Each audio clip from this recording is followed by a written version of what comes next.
এদিকে চো চো চো।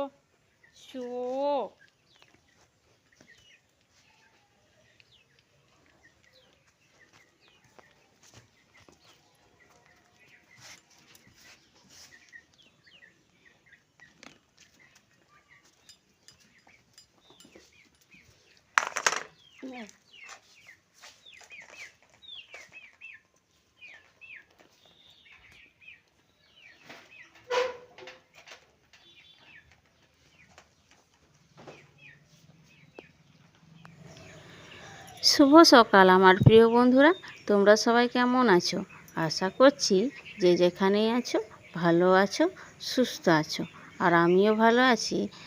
আর কিন্তু বন্ধুরা, আজকে না ব্লগটা আমি প্রথম থেকে শুরু করতে পারিনি, সকাল থেকে। তো একটু অসুবিধা ছিল, ফোনটায় চার্জ ছিল না বলে, কালকে রাতে কারেন্ট ছিল না বলে ফোনটা চার্জও ছিল না, সেই জন্য সকাল থেকে ব্লগটা শেয়ার করতে পারিনি।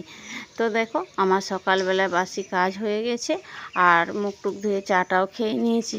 এবার একটু চান করতে যাব। চান করার আগে ভাবলাম এই জ্বালানিগুলো তো কয়েকদিন ধরে আনাই আছে, বৃষ্টি পড়ছিল বলে রোদে দেওয়া হয়নি, তো সেই জন্য এই জ্বালানিগুলো রোদে দিতে চলে এলাম।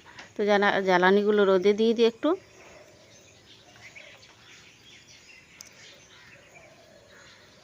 আর বাড়ির ভেতরেও না জ্বালানি আমি রাখিনি, এই রোদে দিয়ে রান্না করি। এইগুলো আবার কোথায় ভরবো বাড়ির ভেতরেও, সেই জন্য ভরা হয় না।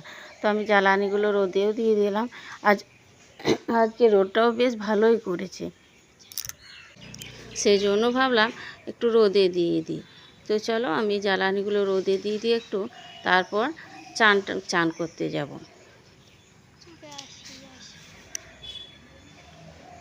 তো আমার জ্বালানি রোদে দেওয়া হয়ে গেছে, তো ভাবলাম যে চুলটা একটু আঁচড়িয়ে নিই, কেননা স্নানের আগে যদি চুলটা না আঁচড়ায় না, এসে পরে কেমন লাগে। তারপর চুল আঁচড়াতে গেলে কী হয়, ওই টুলগুলো কাপড়ে, জামা কাপড়ে লেগে থাকে, সেই জন্য স্নানের আগে একটু চুলটা আঁচড়িয়ে নিচ্ছি। তো চুলটা আঁচড়িয়ে নিয়ে তারপর আমি স্নান করে আসবো। স্নান করে এসে তারপর তোমাদের সাথে আবার দেখা হবে। তো চলো, আমার প্রায় মোটামুটি চুল আঁচড়ানো হয়েও গেছে, আর চান করতে চলে যাব চুল আঁচড়িয়ে। তো দেখো বন্ধুরা, আমি স্নান করে চলেও এসেছি। স্নান করে এসে ভাতও বসিয়ে দিয়েছি, ঠাকুরকে জল দিয়ে মুড়ি টুড়ি খেয়ে আর করে। তো এখন দেখছি বাড়িতে কোনো সবজি নেই আলু ছাড়া। তো আলু আর মুসুরি ডাল আছে, আর কিচ্ছু নেই। মাছ আছে অল্প, তাই ভাবলাম যে কি করা যায়। আর মাছগুলো না রান্না করলে না বাচ্চাগুলো খেতে চাইছে না, সেই জন্য একটু শাক তুললাম। এই যে পুঁয়ের ডালটা ছিল, এই পুঁয়ের ডালটাই তুলে নিয়ে এটাই আজকে রান্না করব।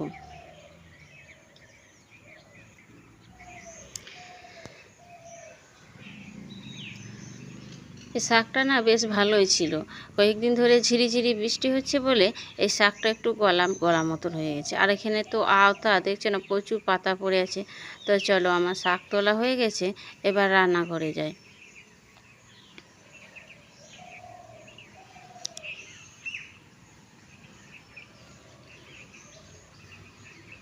তো আমি রান্নাঘরে চলে এসেছি। তো রান্নাঘরে এসে ভাবলাম যে শাকটা আগে ধুয়ে নিই, কিন্তু তারপর ভাবলাম যে না, ধুয়ে কাটলে কেমন যেন একটা হয়ে যাবে। অনেকক্ষণ জল ঝরাতে দেওয়ার সময় থাকলে ধুয়ে কাটা হয়, কিন্তু আমি তো এখনই কাটবো, সেই জন্য ভাবলাম যে শাকটা কেটেই না হয় ধোবো। তো চলো, তো দেখা যাক উনুনের এখন কি অবস্থা। শাক তুলতে গিয়ে উনুন জানি না কি হয়েছে, উনুনটাও নিভিয়ে গেছে। এবার উনুনটা আবার ধরায় প্রথম থেকে। এই বর্ষার সময় না এই একটা কষ্ট খুব। আর গ্যাসটাও ফুরিয়ে গেছে, গ্যাসটাও ভরা হয়নি। তো ভাবছি গ্যাসটা ভরে নেব। তো চলো, আমি উনুনটা ধরিয়ে নিই। আর এদিকে আমার আলু বানানো আছে, আলুগুলো আমি ওই শাক দিয়ে সর্ষে বাটা দিয়ে রান্না করব। আর ডাল ওই সেদ্ধ করা আছে, আর একটু মাছ আছে, চুনো মাছ। এই মাছগুলো রান্না করলে না বাচ্চারা খেতে চায় না, সেই জন্য ভাবলাম যে একটু পেঁয়াজ লঙ্কা দিয়ে বেশ মুচমুচে করে ভাজা করে দিই, সেই জন্য ভাজাই করে দিলাম। আর ওরা না রান্নার থেকে না ভাজাটাই বেশি পছন্দ করে, সেই জন্যই ভাজলাম আর কি। ওদের পছন্দ মতনই রান্না করতে ভালো লাগে, তাই না? যতই যাই হোক ও ছেলেরা যদি না খায় তাহলে কিছুই রান্না করতে ভালো লাগে না, সেই জন্য ওদের পছন্দ মতোই করলাম। তো চলো মাছটা আমি ভেজে নিই, তারপর খাওয়া দাওয়া হবে। উনুনের আঁচ দেখছো, ওই আঁচে আমার মাছটা ভাজা হয়ে গেল আর কি। বেশ তেল দিয়ে কড়া কড়া করে মুচমুচি করে ভেজে দেবো আর কি, তাহলে খাবে দু একটা। তো তেলের ঢাকনাটাও খোলা ছিল, আমি দেখিনি, তেলটা পড়ে যায়নি ভাগ্যিস। তো লাগিয়ে দিলাম। তো চলো এবার এই যে তোর বাবার খাওয়া হয়ে গেছে, আর আমরা দুজন বাকি ছিলাম। আর মেয়েটা তো ওরা তো স্কুল গিয়েছে, তো স্কুল থেকে এসে খাবে, সেই জন্য আমরা দুজন খেয়ে নিচ্ছি। তো